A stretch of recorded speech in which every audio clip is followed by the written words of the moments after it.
Teman-teman, kenapa sih kita perlu membiasakan diri dengan akhlak terpuji? Kita sebagai makhluk yang berakhlak, tentunya mempunyai kewajiban yang harus dipenuhi. Salah satu kewajibannya yaitu membiasakan akhlak yang baik dan menjauhi akhlak yang buruk. Apa sih contoh akhlak terpuji? Dan bagaimana sih caranya agar bisa membiasakan diri dengan akhlak terpuji? Untuk bisa tahu lebih lanjut, yuk simak materi pembelajaran kali ini ya.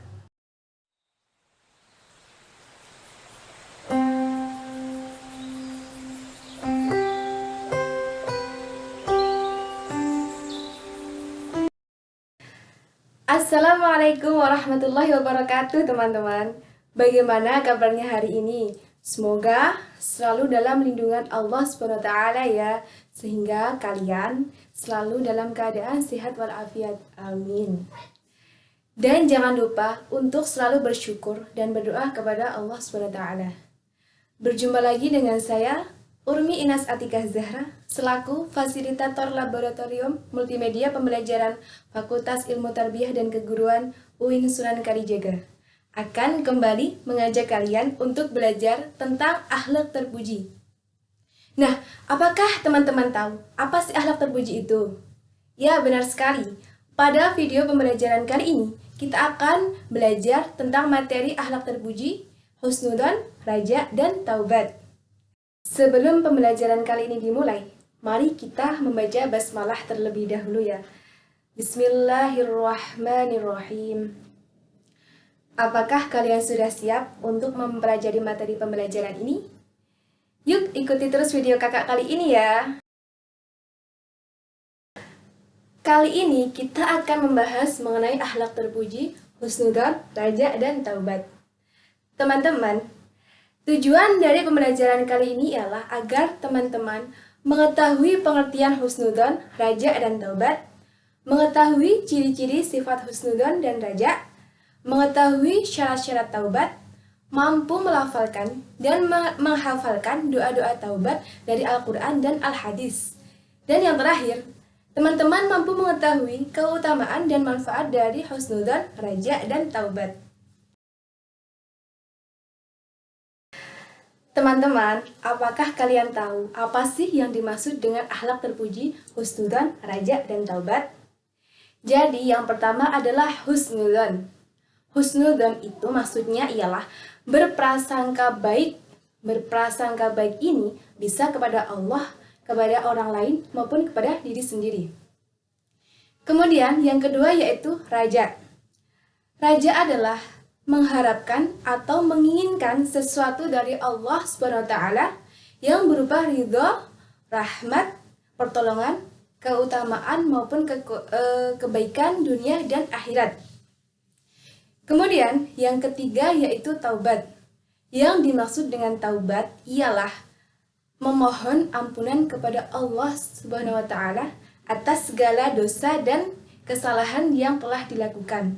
Atau bisa juga bentuk pengakuan atas kesalahan yang telah seseorang lakukan.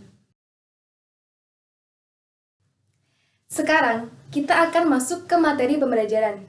Sebenarnya, ada dua istilah yang sering kita dengar, yaitu husnudzon dan suudzon. Apa sih perbedaan husnudzon dan suudzon itu?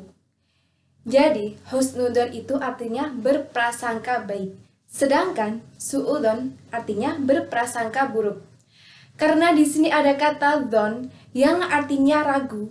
Jadi husnudzon dan suudzon itu hanya bersifat dugaan yang bisa saja benar dan juga bisa salah. Nah, bentuk-bentuk husnudzon yaitu husnudzon kepada Allah, husnudzon kepada sesama, dan husnudzon kepada diri sendiri. Husnudzon kepada Allah yaitu berprasangka baik kepada Allah SWT. Sikap husnudzon kepada Allah SWT hukumnya yaitu wajib, karena bisa mendukung pemantapan keimanan seseorang atau bisa menjadikan sikap tawadhu dan mendekatkan diri kita kepada Allah SWT.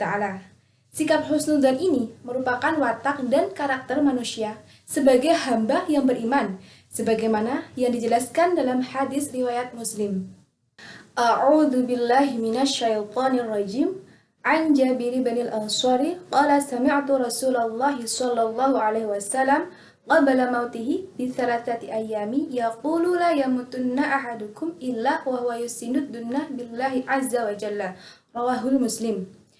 Yang artinya dari Jabir bin Ansari radhiyallahu an, katanya 3 hari sebelum Rasulullah Shallallahu Alaihi Wasallam wafat, beliau bersabda, janganlah kamu mati melainkan dalam keadaan berbaik sangka kepada Allah Azza wa Jalla.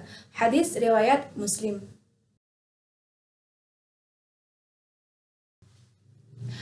Oleh karena itu, kita harus yakin bahwa segala sesuatu yang terjadi dalam kehidupan ini adalah takdir dari Allah Subhanahu wa taala dan sepenuhnya di bawah kontrol Allah Subhanahu wa taala. Jika kita menerapkan sikap husnudzon ini, kita akan mendapatkan ketenangan, kedamaian, dan ketentraman dalam kehidupan di dunia. Selanjutnya yaitu berhusnudzon kepada sesama. Teman-teman, dalam pembahasan kali ini, kita harus selalu berprasangka baik kepada sesama. Tidak boleh berburu-buru berprasangka jelek, apalagi hanya mendengar dari orang lain sebelum ada bukti yang nyata. Berburuk sangka kepada orang lain akan mendatangkan fitnah dan kekejaman. Maka di dalam Al-Quran diibaratkan memakan daging saudaranya yang sudah mati. Seperti dalam firman Allah SWT surat Al-Hujurat ayat 12. A'udzu billahi minasyaitonir rajim. Bismillahirrahmanirrahim. Ya ayyuhalladzina amanu ijtanibu katsiran minadh-dhanni inna ba'dadh-dhanni itsmun wa la tajassasu wa la yaghtab ba'dukum ba'dha ayuhibbu ahadukum ay ya'kula lahma akhihi maytan fakarihtumuhu wattaqullaha innallaha tawwabur rahim. Yang artinya, hai orang-orang yang beriman, jauhilah kebanyakan dari berprasangka.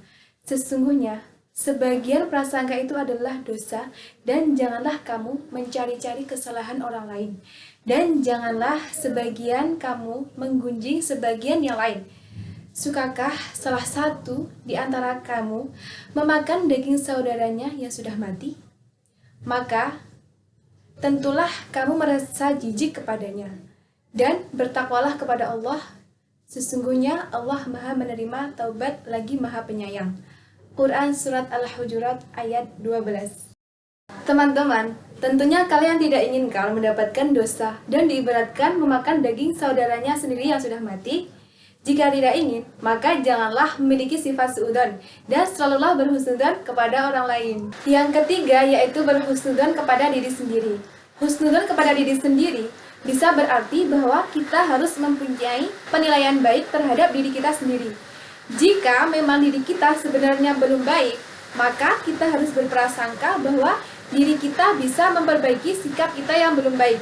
Karena tidak sedikit orang yang berprasangka buruk kepada dirinya sendiri, menyalahkan diri sendiri, merasa tidak mampu dan pesimis. Padahal di dalam surat Al-Hujurat ayat 11 yang berbunyi, A'udzu billahi minasyaitonir rajim. Bismillahirrahmanirrahim. Wala talmizu anfusakum wala tanabazu bil alqab bi'salismul fusuqu ba'dal iman. Yang artinya, dan janganlah kamu mencela diri sendiri, dan janganlah kamu memanggil dengan gelar-gelar yang buruk. Seburuk-buruk panggilan ialah panggilan yang buruk sesudah iman. Quran Surat Al-Hujurat ayat 11. Dari ayat tersebut telah dijelaskan bahwa dilarang untuk mencela diri sendiri. Nah teman-teman, mengapa sih kita kok dilarang berburuk sangka kepada siapa saja, apalagi kepada Allah SWT? Ya, karena Allah SWT Maha mengetahui apa isi hati dan pikiran kita. Karena orang yang berburuk sangka kepada siapa saja, apalagi kepada Allah, dia akan celaka dan merugi dalam kehidupan di dunia, sebagaimana yang sudah dijelaskan dalam surat Al-Fat ayat 6. A'udzu billahi minasyaitonir rajim. Bismillahirrahmanirrahim. Wa yu'adzibal munafiqina wal munafiqati wal musyrikina wal musyrikati dhannina billahi dhannas sau' 'alaihim dairatus sau' wa ghadiballahu 'alaihim wa la'anahum wa a'adda lahum jahannam wa sa'at masira. Yang artinya, dan supaya dia mengadab orang-orang munafik laki-laki dan perempuan dan orang-orang musyrik laki-laki dan perempuan yang mereka itu berprasangka buruk terhadap Allah, maka akan mendapatkan giliran atau kebinasaan yang amat buruk, dan Allah memurkai dan mengutuk mereka serta menyediakan mereka neraka jahanam. Dan neraka jahanam itulah sejahat-jahat tempat kembali. Quran Surat Al-Fat ayat 6. Adapun hikmah dan keutamaannya dari husnudzon nih teman-teman, yaitu bisa mendatangkan ketentraman lahir dan batin, memiliki jiwa yang takwa, sabar, tabah, dan tawakal, senantiasa akan selalu dicintai oleh Allah SWT, dicintai oleh sesama apabila berhusnudzon kepada sesama, dan menjauhkan diri dari keluh kesah, iri dengki, memfitnah, mengadu domba, dendam, dan menggunjing.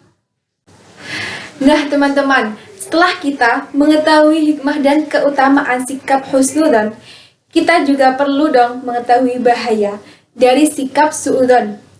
Adapun bahaya dari sikap suudzon yaitu, yang pertama, akan menimbulkan penderitaan batin bagi yang memiliki sifat suudzon. Yang kedua, akan membuat seseorang jauh dari Allah, merasa berkeluh kesah dan menderita tekanan batin. Yang ketiga, suudzon bisa menimbulkan retaknya hubungan dengan sesama. Keempat, suudzon akan menimbulkan dosa dari kelakuan iri dengki, ghibah, fitnah, dan lain sebagainya kepada orang lain. Dan yang terakhir, karena suudzon ini bisa membuat seseorang dikucilkan oleh orang lain. Teman-teman, selanjutnya kita akan membahas tentang roja.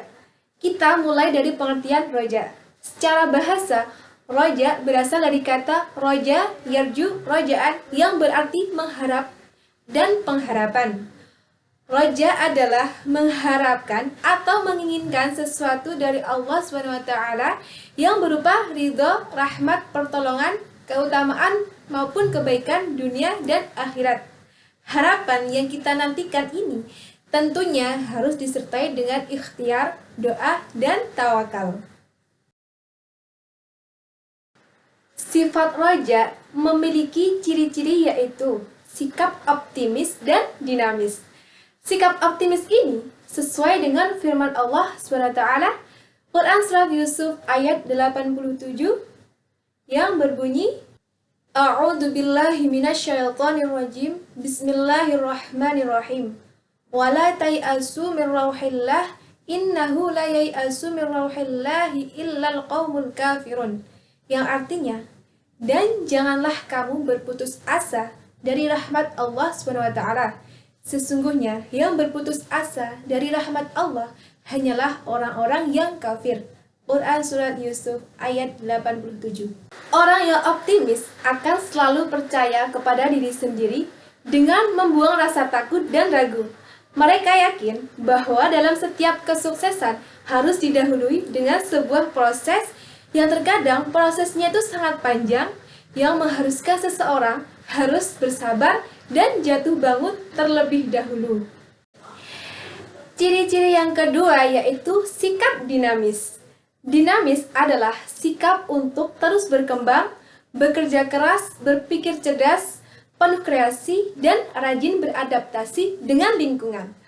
Orang yang dinamis tidak akan mudah merasa puas dengan prestasi-prestasi yang diperoleh, tetapi akan berusaha terus-menerus untuk meningkatkan kualitas diri. Sebagaimana dijelaskan dalam Quran Surat Al-Insyirah ayat 7 dan 8. A'udzu billahi minasyaitonir rajim. Bismillahirrahmanirrahim. Fa idza faragta fanshab wa ila rabbika farghab. Yang artinya, maka apabila engkau telah selesai sesuatu urusan, tetaplah bekerja keras untuk urusan yang lain.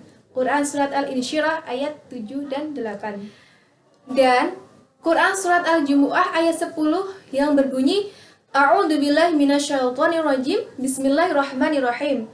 Fa idza qudiyatis sholatu fantashiru fil ardi wabtaghu min fadlillah.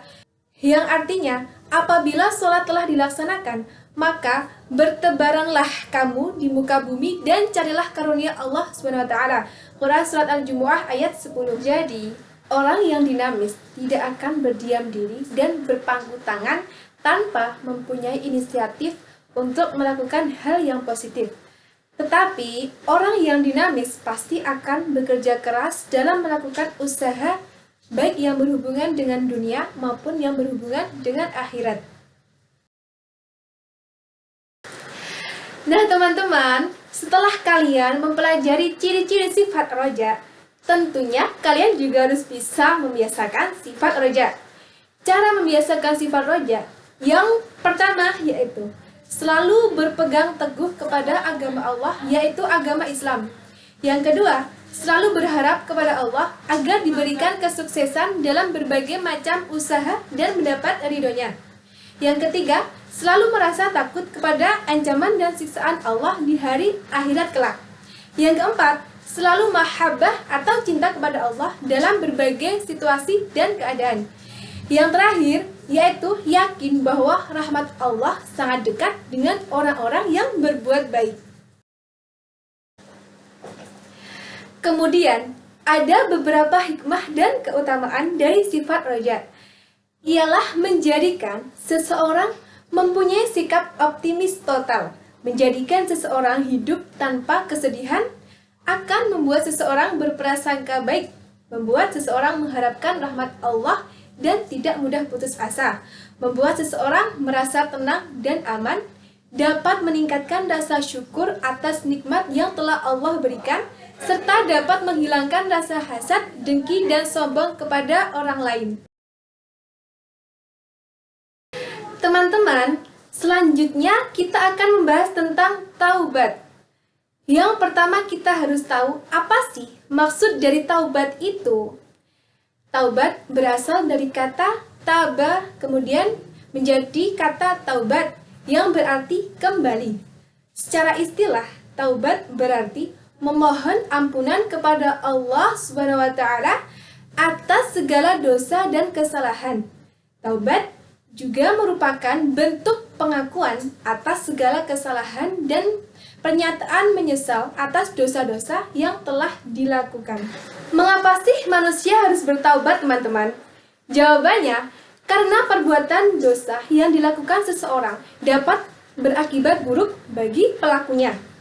Ini ada beberapa kerugian yang diakibatkan oleh perbuatan dosa, antara lain bisa menjauhkan dari pertolongan Allah SWT, karena Allah SWT hanya akan menolong hambanya yang taat. Lalu bisa membuat hidup tidak berkah atau tidak bermanfaat, bisa membuat rusak lingkungan hidup dan penderitaan, dan bisa juga membuat hati menjadi keras sehingga sulit untuk menerima kebenaran. Ada beberapa syarat yang harus dipenuhi bagi orang yang bertaubat agar taubatnya diterima oleh Allah SWT. Syarat-syaratnya antara lain yaitu: pertama, taubat yang dilakukan seketika itu. Maksudnya, setelah sadar bahwa telah berbuat kesalahan, maka langsunglah bertaubat. Yang kedua, jika ada hak orang lain yang harus diselesaikan terlebih dahulu, misalnya hutang, maka harus segera diselesaikan. Yang ketiga, taubat hendaknya merupakan taubatan nasuha, yaitu benar-benar menyesal atas kesalahan yang diperbuat dan bertekad tidak akan mengulangi lagi. Yang keempat, mengakui dan menyadari bahwa dirinya sangat membutuhkan maghfirah atau ampunan Allah SWT. Yang terakhir, mengganti kesalahan dengan kebaikan. Di samping itu, ada beberapa amal ibadah yang apabila dilakukan akan menghapus atau melebur dosa kita. Antara lain yaitu wudu, salat fardu, salat Jumat, sujud dalam salat, puasa Ramadan, salat tarawih, ibadah haji dan umroh, tasbih, tahmid, takbir setelah salat, sabar dalam penderitaan, mendoakan orang tua, dan bersedekah. Selanjutnya yaitu hikmah dan keutamaan taubat. Apakah teman-teman tahu apa saja hikmah dan keutamaan taubat? Jadi, hikmah dan keutamaan taubat yaitu dengan bertaubat kita akan sadar bahwa kita tidak sempurna dan bisa berbuat kesalahan. Oleh karenanya, bisa menimbulkan sikap kehati-hatian dan tidak mudah gegabah. Orang yang bertaubat tidak mudah melakukan kesalahan lagi. Orang yang bertaubat hidupnya akan dipenuhi dengan optimisme yang besar, memiliki kesempatan yang besar untuk mendapatkan ridha Allah. Orang yang bertaubat akan bersih jiwanya dari dosa dan sifat buruk. Orang yang bertaubat akan terhindar dari azab Allah SWT. Nah, itu tadi yang merupakan hikmah dan keutamaan bertaubat. Yang terakhir adalah doa taubat. Ada beberapa doa taubat yang terdapat di dalam Al-Quran. Nanti teman-teman hafalkan sendiri ya doa taubatnya. Ada doa taubat Nabi Daud alaihissalam, Quran surat Al-A'raf ayat 23. Doa taubat Nabi Ibrahim alaihissalam, Quran surat Al-Baqarah ayat 128. Doa taubat Nabi Yunus alaihissalam, Quran surat Al-Anbiya ayat 87. Dan doa taubat lainnya yang terdapat di dalam Al-Quran, yaitu Quran surat Ibrahim ayat 41, Quran surat Nuh ayat 28, Quran surat Al-Baqarah ayat 286, dan Quran surat Al-Imran ayat 147 dan 193. Teman-teman, kesimpulan pada materi kali ini adalah bahwa kita sebagai umat Islam harus bisa menerapkan dan membiasakan akhlak terpuji seperti husnudzon, roja, dan taubat. Karena akhlak terpuji nantinya akan memberikan dampak positif baik bagi diri kita sendiri maupun bagi orang lain. Nah, ini tadi pembelajaran tentang akhlak terpuji, husnudzon, raja, dan taubat.